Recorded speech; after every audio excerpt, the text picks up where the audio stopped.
এক ডাঙৰ খবৰ লৈ আহিব চেষ্টা কৰিছো যিকোনো মুহূৰ্তত গ্ৰেপ্তাৰ হ'বলৈ গৈ আছে গৌৰৱ গগৈ যিকোনো মুহূৰ্তত হ'ব পাৰে গ্ৰেপ্তাৰ যেহেতু কাইলৈ পুৱা 10:30 এছআইটিৰ বন্ধ ফাইল খুলিব ৰাজ্যৰ মুখ্যমন্ত্ৰী হিমন্ত বিশ্ব শৰ্মা যেটো পাকিস্তানৰ হৈতে গৌৰৱ গগৈৰ যি লিংক থকা কথা বাৰে বাৰে অভিযোগ উত্থাপিত কৰিছে মুখ্যমন্ত্ৰী হিমন্ত বিশ্ব শৰ্মাই লগতে গৌৰৱ গগৈৰ পত্নীৰ বেংক একাউণ্ট বৰ্তমানে উপলব্ধ আছে বুলি বাৰে বাৰে অভিযোগ আনিছে গৌৰৱ গগৈৰ সন্দৰ্ভত ৰাজ্যৰ মুখ্যমন্ত্ৰী হিমন্ত বিশ্ব শৰ্মাই আৰু কাইলৈ পুৱা 10:30 এছআইটিৰ বন্ধ ফাইল খুলি সকলো তথ্য ফাদিল কৰিব ৰাজ্যৰ মুখ্যমন্ত্ৰী হিমন্ত বিশ্ব শৰ্মাই আৰু এই তথ্য ফাদিল হোৱাৰ পিছতে যিকোনো মুহূৰ্তত গ্ৰেপ্তাৰ হ'ব পাৰে গৌৰৱ গগৈ আমি সবিশেষ খবৰ লৈ চেষ্টা কৰিছো এই সন্দৰ্ভত প্ৰত্যেকগৰাকী দৰ্শকৰ বাবে গুৰুত্বপূৰ্ণ খবৰটো যিকোনো মুহূৰ্তত গ্ৰেপ্তাৰ হ'ব নেকি গৌৰৱ গগৈ যিকোনো মুহূৰ্তত গ্ৰেপ্তাৰ হ'ব পাৰে আজি কেবিনেটত উত্থাপন হয় গৌৰৱ গগৈৰ এছআইটি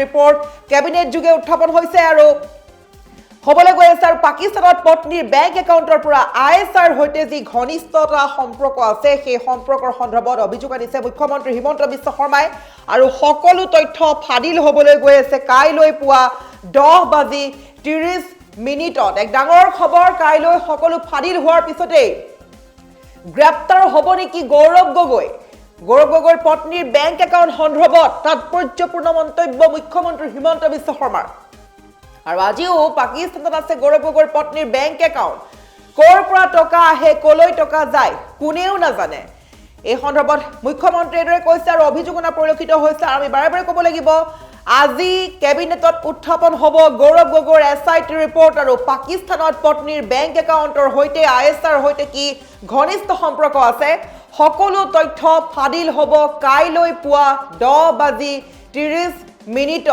গ্ৰেপ্তাৰ হ'ব নেকি গৌৰৱ গগৈ এক ডাঙৰ প্ৰশ্ন উত্থাপিত হৈছে গ্ৰহণ হ'ব পাৰে ডাঙৰ সিদ্ধান্ত পাকিস্তানত আজিও সক্ৰিয় হৈ আছে বুলি বাৰে বাৰে অভিযোগ আনিছে গৌৰৱ গগৈৰ পত্নীৰ বেংক একাউণ্টৰ সন্দৰ্ভত ৰাজ্যৰ মুখ্যমন্ত্ৰী হিমন্ত বিশ্ব শৰ্মাই লগতে এতিয়া প্ৰশ্ন হৈছে যে ফাদিল হ'ব নেকি কাইলৈ মাজত মাত্ৰ কেইটামান ঘণ্টা বাকী আছে কাইলৈ পুৱাৰ হোৱাৰ মাত্ৰকে যেহেতু কাইলৈ হৈছে 8 ফেব্ৰুৱাৰী আৰু মুখ্যমন্ত্ৰীয়ে বাৰে বাৰে কৈছে যে 8 ফেব্ৰুৱাৰী তাৰিখে সকলো তথ্য ফাদিল কৰিম বুলি গতিকে কাইলৈ ফাদিল হ'ব নেকি আইএছআইৰ হৈতে থকা ভয়ংকৰ ঘনিষ্ঠতাৰ কথা কাইলৈ পুৱাই মুখ্যমন্ত্ৰীয়ে খুলিব এছআইটিৰ বন্ধ ফাইল আৰু পুৱা 10:30 মুখ্যমন্ত্ৰীয়ে সংবাদ মেল যোগে খুলিব এছআইটিৰ বন্ধ ফাইল ৰাজহুৱা হ'ব দেশ বিৰোধী চক্ৰৰ হৈতে থকা সকলো গোপন মেটেৰিয়েলৰ নথি আৰু কেবিনেটতে হ'ব চূড়ান্ত সিদ্ধান্ত মুখ্যমন্ত্ৰীগৰাকীয়ে তাৎপৰ্যপূৰ্ণ মন্তব্য কৰা পৰিলক্ষিত হৈছে আৰু এতিয়া প্ৰশ্ন হৈছে যে যিকোনো মুহূৰ্তত গ্ৰেপ্তাৰ হ'ব নেকি গৌৰৱ গগৈ এফালে ইলেকশ্যন একেবাৰে নিজে কাষত বিধানসভা নিৰ্বাচনৰ বতাহ বলিছে আৰু এই সময়তে দেখা গৈছে মাজত কেইটামান দিন বাকী আছে নিৰ্বাচনৰ বাবে কিন্তু নিৰ্বাচনৰ প্ৰাক্ষণতে গ্ৰেপ্তাৰ হ'বলৈ গৈ আছে নেকি গৌৰৱ গগৈ আমি পুনৰ কৈছো যে কাইলৈ পুৱা 10:30 হোৱাৰ লগে লগে ৰাজ্যবাসী সাজু হ'ব যেটো মুখ্যমন্ত্ৰী হিমন্ত বিশ্ব শৰ্মাই বাৰে বাৰে অভিযোগ আনিছে যে পাকিস্তানৰ হৈতে গৌৰৱ গগৈৰ সুমধুৰ সম্পৰ্ক আছে গৌৰৱ গগৈৰ পত্নীৰ হৈতে পাকিস্তানৰ এক বিশেষ ঘনিষ্ঠতা আছে লগতে এই কথাও বাৰে বাৰে কোৱা হৈছে যে পাকিস্তানত গৌৰৱ গগৈৰ পত্নীৰ বেংক একাউণ্ট পৰ্যন্ত উপলব্ধ আছে আৰু সকলো তথ্য কাইলৈ পুৱা 10:30 হোৱাৰ লগে লগে ফাদিল কৰিব মুখ্যমন্ত্ৰী হিমন্ত বিশ্ব শৰ্মাই আৰু এটা কেইটামান মুহূৰ্ত বাকী আছে গতিকে এতিয়া সকলোৰে প্ৰশ্ন উত্থাপিত হৈছে যদি সঁচাকৈ কাইলৈ এছআইটিৰ বন্ধ ফাইলত ওলাই প্ৰত্যেকটো পাকিস্তানৰ সৈতে লিংক থকা কথা তেনে কাইলৈ যিকোনো মুহূৰ্তত গ্ৰেপ্তাৰ হ'ব পাৰে গৌৰৱ গগৈ আমি পুনৰ কৈছো গৌৰৱ গগৈ গ্ৰেপ্তাৰ হ'ব পাৰে নেকি যেফালে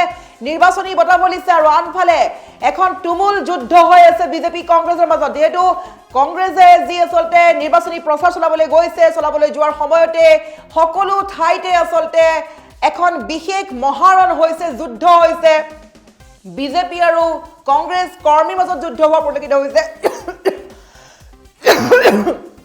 গতিকে এই যুদ্ধৰ মাজতে আচলতে এখন নিৰ্বাচনী যুদ্ধ হ'বলৈ গৈ আছে গতিকে ইলেকশ্যনৰ প্ৰাক্ষণতে যদি গ্ৰেপ্তাৰ হয় গৌৰৱ গগৈ তেন্তে কংগ্ৰেছৰ ভৱিষ্যত কি হ'ব আমি পুনৰ কৈছো কাইলৈ পুৱা আপুনি এতিয়াই নোট কৰক কাইলৈ পুৱা 10:30 হোৱাৰ লগে লগে মুখ্যমন্ত্ৰীয়ে খুলিব গৌৰৱ গগৈৰ সন্দৰ্ভত SITয়ে দিয়া বন্ধ ফাইল আৰু কাইলৈ সকলো তথ্য ফাদিল কৰিম বুলি মুখ্যমন্ত্ৰীগৰাকীয়ে বাৰে বাৰে উত্থাপিত কৰিছে এই কথা। আৰু কাইলৈ 10:30 হোৱাৰ লগে লগে গৌৰৱ গগৈ আৰু গৌৰৱ গগৈৰ পত্নীৰ সৈতে পাকিস্তানৰ কি সম্পৰ্ক আছে সকলো তথ্য এটা এটাকৈ ফাদিল কৰিব ৰাজ্যৰ মুখ্যমন্ত্ৰী হিমন্ত বিশ্ব শৰ্মাই।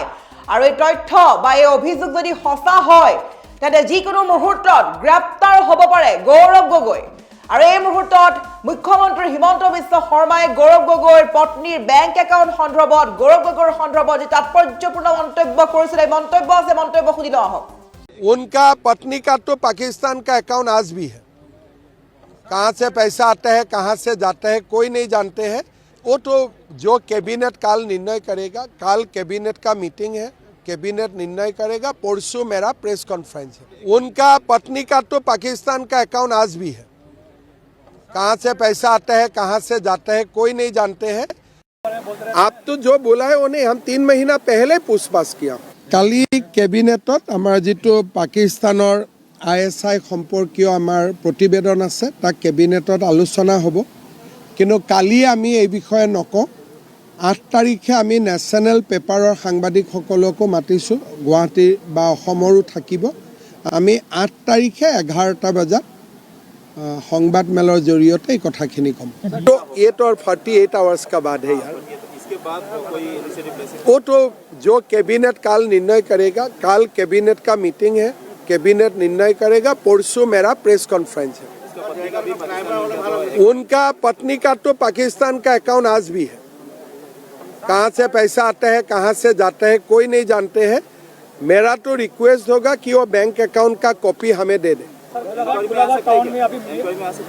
वो तो कल तो सब निकालेगा ही ना। पत्नी को तो हम लोग ऑलरेडी इंक्वायरी कर लिया हो। आप तो जो बोला है उन्हें हम 3 महीना पहले पूछताछ किया। কালি কেবিনেটত আমাৰ যিটো পাকিস্তানৰ ISI সম্পৰ্কীয় আমাৰ প্ৰতিবেদন আছে তাক কেবিনেটত আলোচনা হ'ব। কিন্তু কালি আমি এই বিষয়ে নকওঁ। 8 তাৰিখে আমি নেশ্যনেল পেপাৰৰ সাংবাদিকসকলকো মাতিছোঁ, গুৱাহাটী বা অসমৰো থাকিব। আমি 8 তাৰিখে 11টা বজাত সংবাদমেলৰ জৰিয়তে এই কথাখিনি ক'ম। তো ये तो 48 आवर्स का बाद है यार। इसके बाद कोई वो तो जो कैबिनेट काल निर्णय करेगा। काल कैबिनेट का मीटिंग है, कैबिनेट निर्णय करेगा। परसों मेरा प्रेस कॉन्फ्रेंस है। उनका पत्नी का तो पाकिस्तान का अकाउंट आज भी है। कहाँ से पैसा आता है कहाँ से जाता है कोई नहीं जानते हैं। मेरा तो रिक्वेस्ट होगा कि वो बैंक अकाउंट का कॉपी हमें दे दे। वो तो कल तो सब निकालेगा ही ना। पत्नी को तो हम लोग ऑलरेडी इंक्वायरी कर लिया हो। आप तो जो बोला है उन्हें हम 3 महीना पहले पूछताछ किया। কালি কেবিনেটত আমাৰ যিটো পাকিস্তানৰ ISI সম্পৰ্কীয় আমাৰ প্ৰতিবেদন আছে তাক কেবিনেটত আলোচনা হ'ব। কিন্তু কালি আমি এই বিষয়ে নকওঁ। 8 তাৰিখে আমি নেশ্যনেল পেপাৰৰ সাংবাদিকসকলকো মাতিছোঁ, গুৱাহাটী বা অসমৰো থাকিব।